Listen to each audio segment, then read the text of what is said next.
গরম সিজনের সবচেয়ে আকর্ষণীয় সবজি হচ্ছে ঢেঁড়স। এই ঢেঁড়সটা ছাদ বাগানে প্রচুর হয়। ঢেঁড়স প্রত্যেক দিনই হারভেস্ট করতে হয়। দেখেন এখনো গাছে ঢেঁড়স রয়েছে বেশ কিছু। প্রত্যেকটা গাছে কি পরিমাণে ঢেঁড়স ধরেছে দেখুন। সব গাছে ফুল রয়েছে এবং ঢেঁড়স রয়েছে। মধ্যে যদি 2 থেকে 3 দিনের মধ্যে যদি হারভেস্ট না করেন তাহলে অনেক বেশি পুরো হয়ে যায় আর খাওয়ার অবস্থা থাকে না। দেখেন কত বড় হয়েছে, প্রায় 7 ফিট হয়ে গেছে গাছ।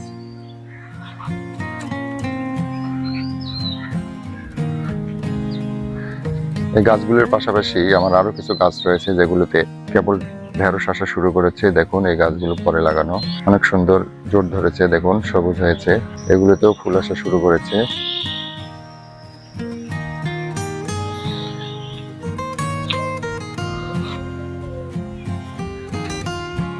এগুলোর পাশাপাশি আরো কিছু ঢেঁড়স রয়েছে। দেখুন এগুলো হচ্ছে 5 লিটার তেলের বোতল কেটে টব বানিয়েছি, যেটা লাগানো পূর্বের ভিডিওতে আপনাদের দেখিয়েছিলাম। দেখুন গাছগুলো কত ছোট ছিল, এখন দেখেন কত সুন্দর হয়েছে এবং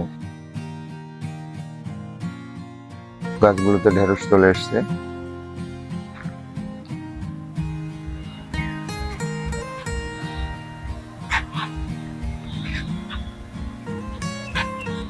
দেখুন দেখলেই ভালো লাগে, কত সুন্দর গাছ হয়েছে।